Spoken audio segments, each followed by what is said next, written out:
Gérard Besson, bonjour. Oui, bonjour. Est-ce que vous pouvez parler plus fort par contre? Pas de problème. Pas de problème. Alors, on est là pour parler d'une initiative qui s'appelle Le goût de l'autre. La cuisine, la rencontre et le partage. Est-ce que vous pouvez nous en parler? Oui, c'était une très bonne initiative de Nathalie Bachet et des gens qui l'entourent. Accueillir ces gens qui viennent de tout pays, arriver en France sans parler notre langue, avec le barrage du logement, de l'incertitude de trouver du travail, de l'incertitude d'être intégré dans notre pays. C'est vrai que c'est une très bonne initiative et de se retrouver autour de ce partage qu'est la cuisine, je trouve ça formidable. Parce qu'on dit que justement la cuisine abolit les frontières. Quand on mange, on se rencontre et on oublie tout. C'est bien vrai. Chaque fois qu'on se retrouve autour d'une table à partager un plat, qu'est-ce qu'on parle? On parle de bonheur, d'épanouissement, on oublie nos soucis et je trouve ça vraiment fabuleux. Alors, il y a aussi cette notion, Nathalie Bachet, quand je l'ai rencontrée, elle m'a parlé de désobéissance culinaire en disant nous, avec les migrants dans cette mairie du 4e arrondissement, on désobéit en quelque sorte un peu avec cette cuisine. Vous êtes d'accord ou pas? C'est pas désobéir avec la cuisine, je crois que c'est plus désobéir à la législation.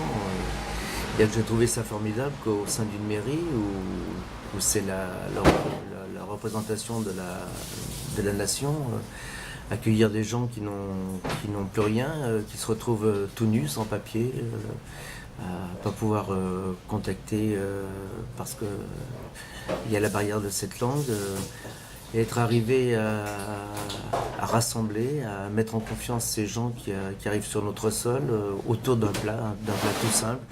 J'ai trouvé ça formidable et je pense qu'il n'y a pas de désobéissance, au contraire je trouve que c'est un rassemblement qui est vraiment d'une très très grande initiative.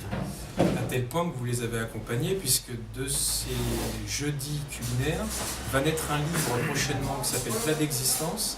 Et Nathalie Bachet vous a demandé deux choses, d'accompagner les recettes et de signer une préface. Alors comment vous avez accompagné ces recettes, Gérard Besson?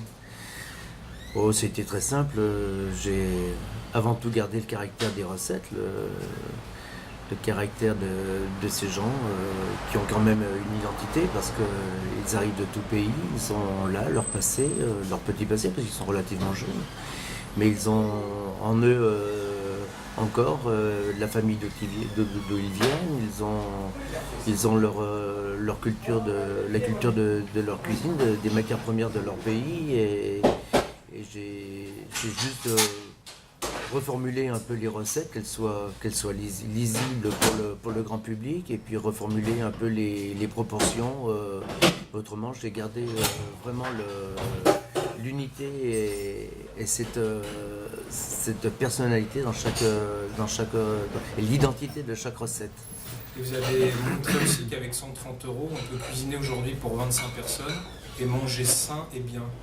Bien sûr, je veux dire qu'on peut faire le marché, c'est plus facile et moins onéreux d'aller faire son marché, de le faire avec même en achetant des produits très simples, très bons, de très bonne qualité et je veux dire en cuisinant un petit peu et en ne gaspillant rien. Je veux dire qu'on peut nourrir un nombre de personnes important avec peu d'argent, oui, bien sûr. Merci Gérard Besson.